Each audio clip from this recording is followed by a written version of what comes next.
Como os golpes são feitos. A guerra secreta contra a Iugoslávia.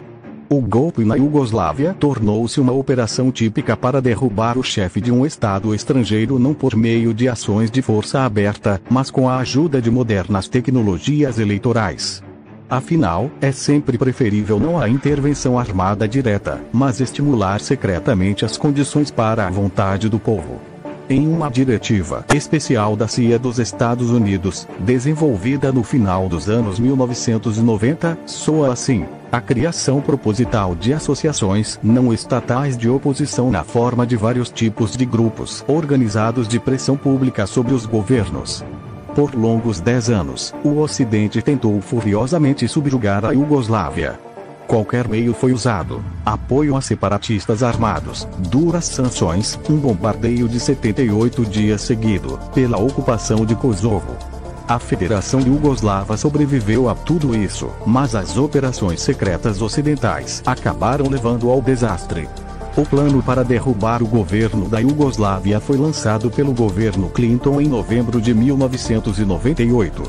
Inicialmente, ele se concentrou em apoiar os separatistas em Montenegro e a oposição de direita na Sérvia. Alguns meses depois, quando as bombas da OTAN já estavam caindo sobre a Iugoslávia, Clinton assinou uma instrução secreta para a CIA. A tarefa é derrubar o governo de Milošević o mais rápido possível. A CIA deveria financiar secretamente grupos de oposição e recrutar traidores no governo e no exército iugoslavos. O recrutamento da polícia e do exército valeu a pena 2 anos depois, quando policiais renegados ajudaram uma multidão que atacou o Parlamento Federal.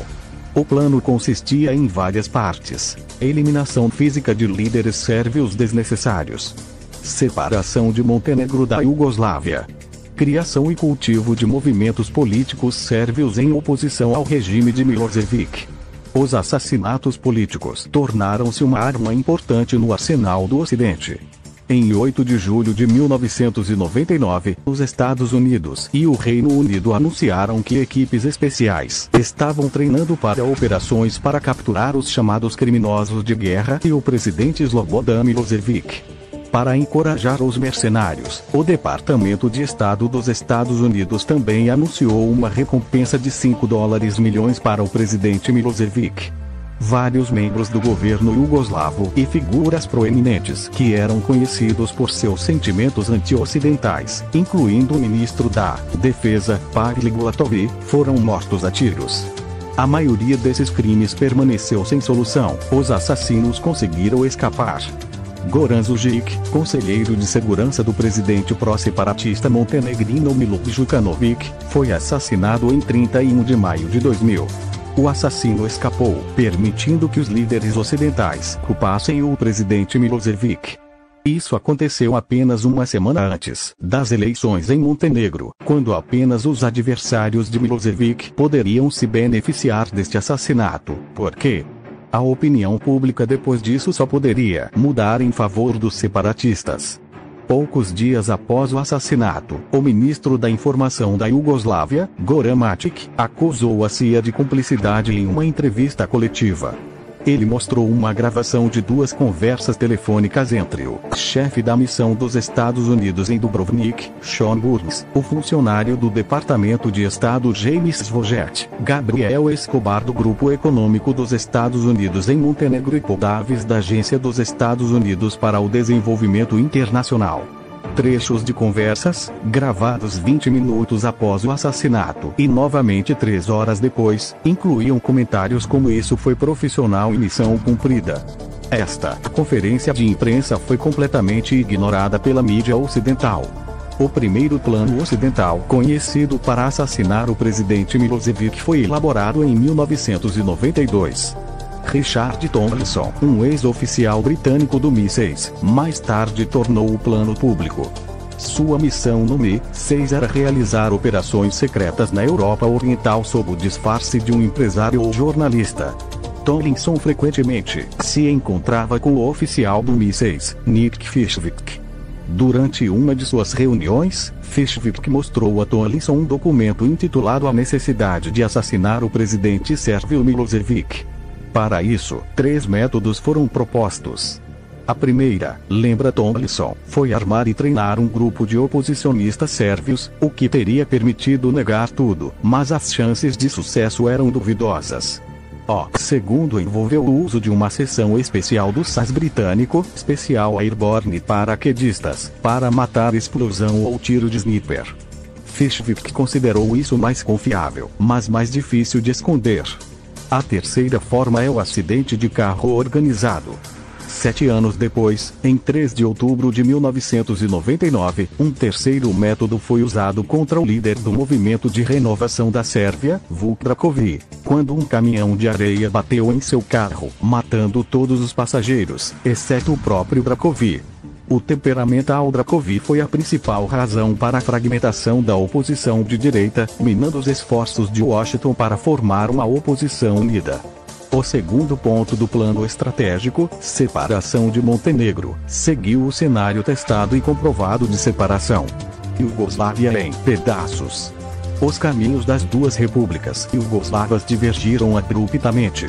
Apenas a Sérvia impediu o plano ocidental de incluir os Balcãs em um modelo econômico que subordinaria a economia da região aos interesses das corporações transnacionais. A economia da Sérvia era amplamente socialista, com propriedade pública de grandes e médias empresas. Por outro lado, Montenegro adotou um programa de submissão completa de sua economia ao Ocidente. Em novembro de 1999, o marco alemão tornou-se a moeda oficial e foram aprovadas leis para abolir a propriedade pública. Um mês depois, várias grandes empresas, incluindo a Electric Company, o Complexo Agrícola 13 de Julho, a Boca Hotel and Travel Company, entre outras, foram colocadas à venda. Djukanović foi inflexível em deixar a Iugoslávia, sinalizando que forçaria a secessão se o presidente Milošević fosse reeleito em 24 de setembro. Em uma conversa telefônica com Djukanović em julho de 2000, Madeleine Albright prometeu $16, 5 milhões adicionais dos Estados Unidos. Naquela mesma semana, Djukanović deixou escapar que Montenegro não faz mais parte da Iugoslávia. Ele também fez a surpreendente declaração de que considera de suma importância que Montenegro se junte à OTAN, a organização que bombardeou seu país há apenas um ano. Um mês depois, Albright afirmou que ela e o Djukanović conversavam e se encontram regularmente e que os Estados Unidos apoiam o progresso do presidente Djukanović no desenvolvimento da democracia, bem como na reforma econômica. O apoio ocidental à secessão foi muito além das visitas e conversas de Albright com Djukanović. Segundo pesquisas de opinião, mais da metade da população de Montenegro era contra a secessão, e qualquer movimento nesse sentido poderia ter consequências explosivas. Em preparação para o intervalo, o Djukanović recrutou mais de 20 mil soldados privados, a polícia especial, que incluía unidades com armas antitanque e canhões. Fontes em Montenegro revelaram que as forças especiais ocidentais estão treinando o exército pessoal de Djukanović. Antes das eleições, Djukanović exigiu que a OTAN estabelecesse um escudo aéreo sobre a Iugoslávia. Um dos membros da polícia especial, Velibor, admitiu que foram treinados pelas SAS inglesas, forças especiais. Se a situação exigir um tiroteio, estamos prontos, disse ele. Somos treinados para isso. Um conflito sangrento em Montenegro daria à OTAN uma desculpa para invadir. Já em outubro de 1999, o general Wesley Clark elaborou planos para a intervenção da OTAN em Montenegro. 2.000 fuzileiros navais anfíbios deveriam invadir o porto de Bar e ganhar uma posição ali, criando uma posição para mais avanços. Tropas em helicópteros deveriam assumir o aeroporto de Podgorica enquanto aviões da OTAN bombardeavam e metralhavam as tropas iugoslavas que resistiam. Autoridades dos Estados Unidos disseram que outros países ocidentais também fizeram planos de invasão. Richard Holbrooke, embaixador dos Estados Unidos na ONU, disse: "Estamos em contato constante com a liderança de Montenegro", e alertou que o conflito em Montenegro afetará os interesses vitais da OTAN. O secretário-geral da OTAN, George Robertson, foi ainda mais franco. Eu digo a Milosevic: cuidado, veja o que aconteceu da última vez que você calculou mal, mas, na verdade, os Estados Unidos precisavam de toda a Iugoslávia, e não apenas de mais uma peça. A secretária de Estado Madeleine Albright esperava e exigia manifestações de rua para derrubar o governo se os resultados das eleições não a satisfizessem. Em uma reunião em Banja Luka na primavera de 2000, Albright expressou sua decepção com o fracasso das tentativas anteriores de derrubar o governo iugoslavo legitimamente eleito. Albright disse esperar que as sanções forcem as pessoas a culpar Milosevic por seu sofrimento. Irritado, Albright se perguntou: o que impede as pessoas de apresentações de rua? Apontando que os Estados Unidos estavam procurando uma desculpa para invadir, ela acrescentou: algo precisa acontecer na Sérvia para que o Ocidente possa apoiá-lo. Portanto, a aposta principal foi colocada nas próximas eleições. O dinheiro americano e da Europa Ocidental foi canalizado para partidos de oposição de direita e para a mídia por meio de organizações como o National Endowment for Democracy e o Soros Open Society Institute. A Organização Democrática Nacional, NDI, é outra das muitas organizações semi-privadas ativas na Europa Oriental. O NDI abriu uma filial em Belgrado em 1997, esperando capitalizar as tentativas da oposição de forçar o governo a renunciar por meio de manifestações de rua. Em 1999, o NDI já havia treinado mais de 900 líderes e ativistas de partidos de direita em estratégia eleitoral e conscientização pública. O NDI também alegou ter ajudado a oposição com preparativos organizacionais e conselhos sobre a construção de uma coalizão. Outra organização pública, o Instituto Republicano Internacional, IRI, também esteve diretamente envolvida no golpe iugoslavo. Se o NDI dependia de trabalhar com partidos de oposição sérvios, então o IRI estava ocupado principalmente com o movimento que foi a bucha de canhão do futuro golpe em Belgrado, o movimento estudantil Otpor. Nota: hoje tanto o NDI quanto o IRI estão ativos em muitos estados pós-soviéticos, em particular na Ucrânia e na Moldávia. O novo Fórum Sérvio, na verdade criado pelos serviços secretos britânicos, trazia regularmente especialistas e cientistas sérvios à Hungria para discussões com especialistas britânicos e da Europa Central. O objetivo dessas reuniões era criar planos para uma sociedade pós-Milosevic. O Fórum emitiu relatórios para preparar planos de ação para um futuro governo pró-Ocidente. Foram discutidas questões de privatização e estabilização econômica. O Fórum pediu a reintegração da Iugoslávia na família europeia, traduzida em linguagem comum, pela destruição da economia socialista e seu retorno às mãos das corporações ocidentais. Os líderes ocidentais procuraram instalar um governo fantoche em Belgrado e olharam para os partidos de oposição de direita fracturados da Sérvia. Em 1999, as autoridades americanas incitaram esses partidos a organizar manifestações em massa para derrubar o governo, mas os comícios rapidamente fracassaram. Vojislav Koštunica, quando as eleições federais e locais foram convocadas em 24 de julho de 2000, autoridades dos Estados Unidos e da Europa Ocidental se reuniram com líderes de partidos de oposição sérvios, pressionando-os a se unirem em torno de um único candidato presidencial. O candidato presidencial da oposição, Vojislav Koštunica, na verdade foi escolhido não pelos sérvios, mas pelos americanos, quando suas pesquisas de opinião mostraram que ele era o único candidato capaz de obter votos suficientes para vencer. No início de agosto de 2000, os Estados Unidos criaram um escritório especial em Budapeste para ajudar os partidos da oposição na Iugoslávia. Entre a equipe havia pelo menos 30 especialistas em guerra psicológica, muitos dos quais já haviam participado de tais operações durante a guerra da OTAN contra a Iugoslávia e contra o Iraque durante a Guerra do Golfo. Membros do grupo estudantil da oposição Otpor foram convidados para um curso de 10 dias a partir de 28 de agosto e novamente a partir de 11 de setembro, nas embaixadas americanas na Bulgária e na Romênia. Cursos conduzidos por agentes da CIA e especialistas em propaganda eram dedicados às tecnologias políticas e de imagem. Na Bulgária, a Academia Política da Europa Central e do Sudeste, financiada pelo Ocidente, estabeleceu um programa para treinar a oposição sérvia. A academia estava associada ao Partido Democrático da Sérvia de Vojislav Koštunica, Otpor e vários grupos de oposição.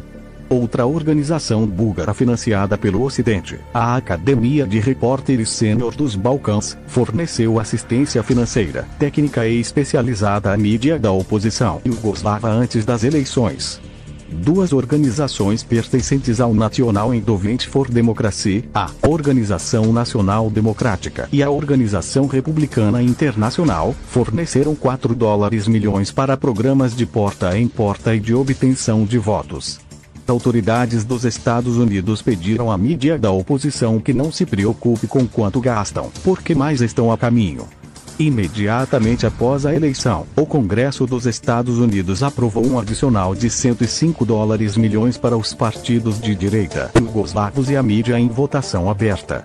Organizações como a Organização Republicana Internacional e a Agência para o Desenvolvimento Internacional transferiram vários milhões de dólares para o Otpor, transformando um pequeno grupo de oposição estudantil numa grande força política. Quando foi anunciada a data das eleições, o Otpor já tinha impresso mais de 60 toneladas de materiais de campanha. Uma semana antes das eleições, a União Europeia emitiu uma mensagem ao povo sérvio na qual proclamava que a vitória do candidato da oposição Vojislav Koštunica levaria ao levantamento das sanções.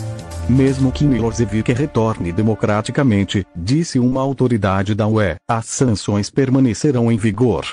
Este foi um poderoso fator de pressão psicológica sobre os habitantes da Iugoslávia, empobrecidos e devastados pela guerra e anos de sanções econômicas.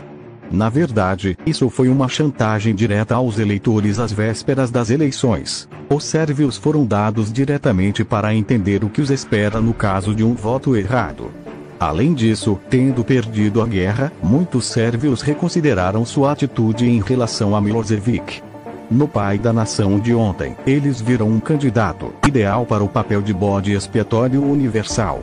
O porta-voz do Departamento de Estado dos Estados Unidos, William Montgomery, comentou: raramente se investiu tanto fogo, energia, entusiasmo, dinheiro, qualquer coisa, em algo como na Sérvia antes da partida de Milošević. Mesmo antes das eleições, autoridades ocidentais acusaram o governo iugoslavo de fraude eleitoral, semeando as sementes da divisão. No dia das eleições e nos dias seguintes, a coligação Oposição Democrática da Sérvia, DOS, anunciou a vitória do seu candidato. Os americanos incitaram a oposição a convocar manifestações massivas, mesmo antes de os resultados oficiais serem anunciados. Mas, ao contrário das alegações da mídia ocidental, os resultados oficiais das eleições foram publicados e estão disponíveis na Iugoslávia.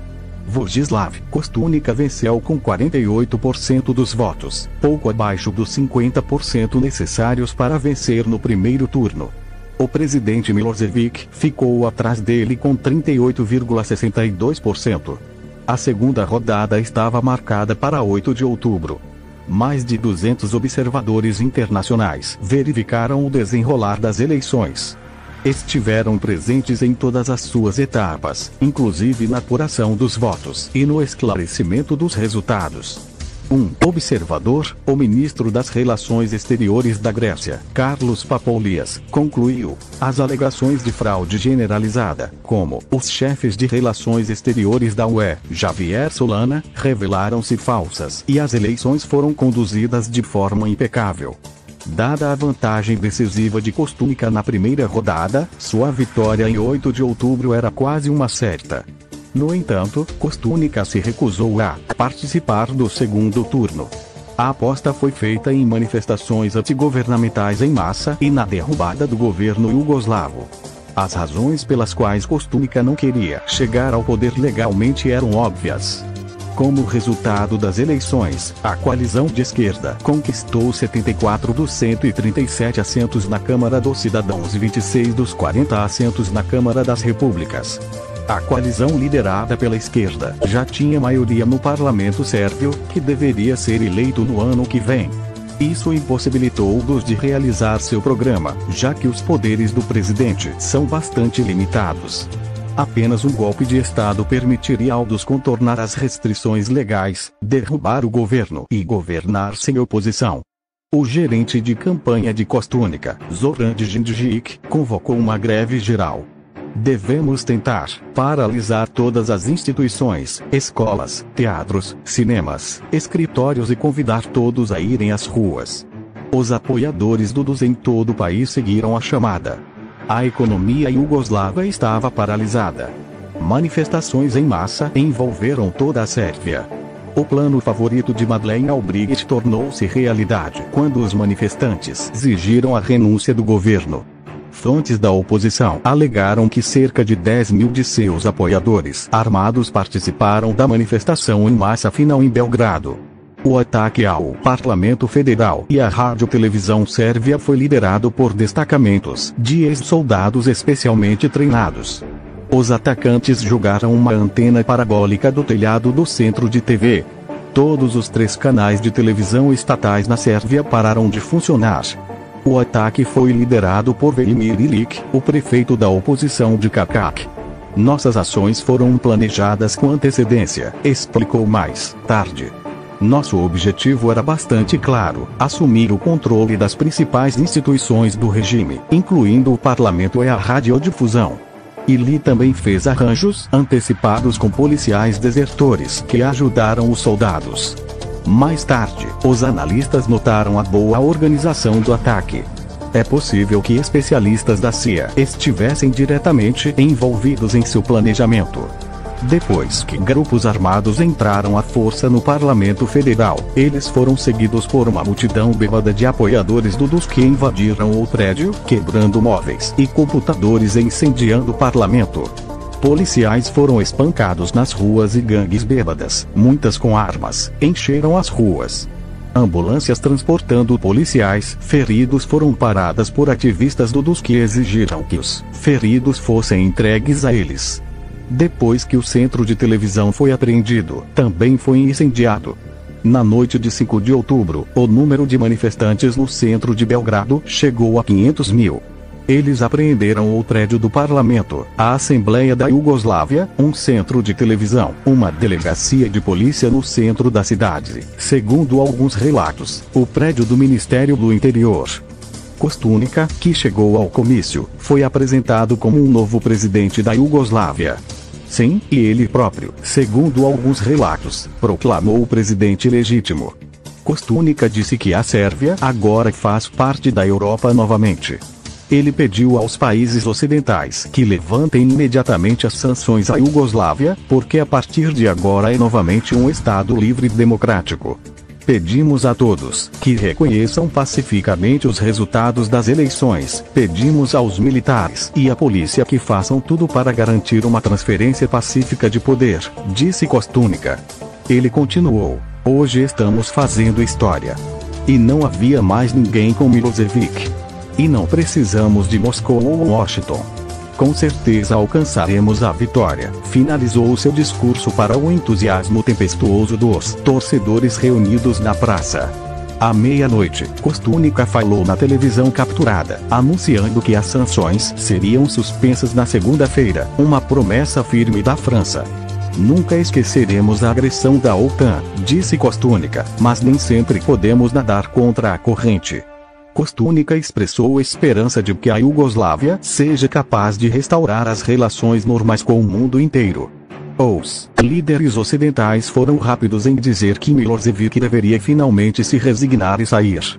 O presidente dos Estados Unidos, Bill Clinton, entre outras coisas, disse que apoiava os manifestantes, mas também anunciou que os Estados Unidos não pretendem usar a força para resolver a crise iugoslava.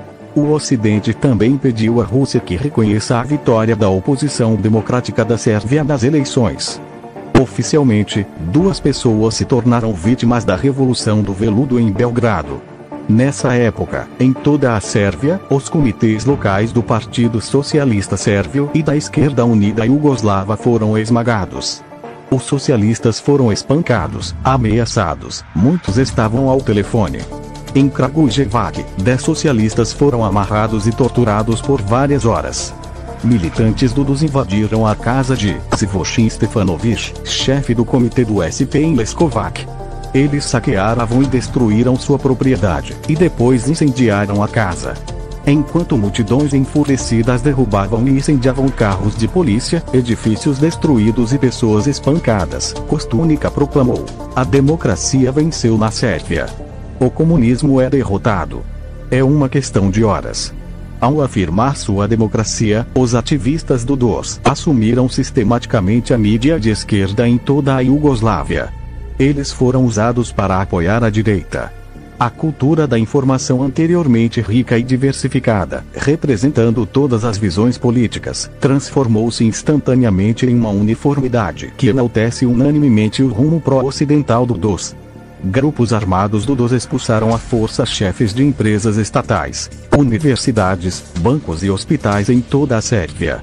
Os ministros foram forçados a renunciar e o DOS nomeou um comitê de crise para atuar como governo, ignorando o parlamento e o governo. Representantes do DOS ameaçaram abertamente aumentar a violência nas ruas para forçar o parlamento sérvio a concordar com eleições antecipadas. As autoridades ocidentais não fizeram segredo de sua alegria.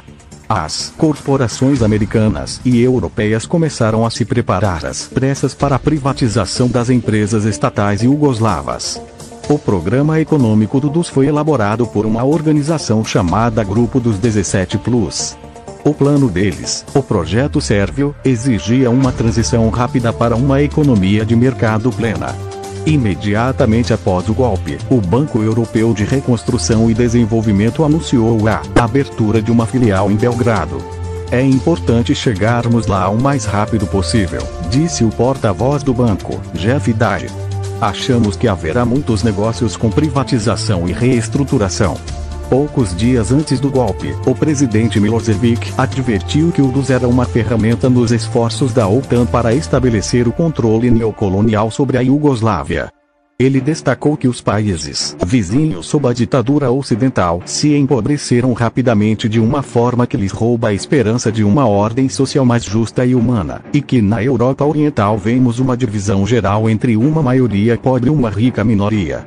Tudo isso inevitavelmente acontecerá conosco sozinha e isolada. A Iugoslávia resistiu à dominação imperial, resistindo ao separatismo pró-ocidental, sanções, guerra e operações secretas. Contra todas as probabilidades, permaneceu independente e manteve uma economia dominada pela propriedade pública. Os estados mais poderosos do planeta se opuseram a ela e, no entanto, ela resistiu por mais de 10 anos. O golpe apoiado pela OTAN destruiu tudo. Uma das primeiras ações do presidente Koštunica foi aderir ao Pacto de Estabilidade nos Balcãs. Seu ministro da privatização, Aleksandar Vlahović, anunciou a próxima privatização de 7.000 empresas. Espero que em 4 anos a propriedade pública dos meios de produção seja completamente destruída, explicou Vlahović, e que a privatização das maiores empresas seja concluída.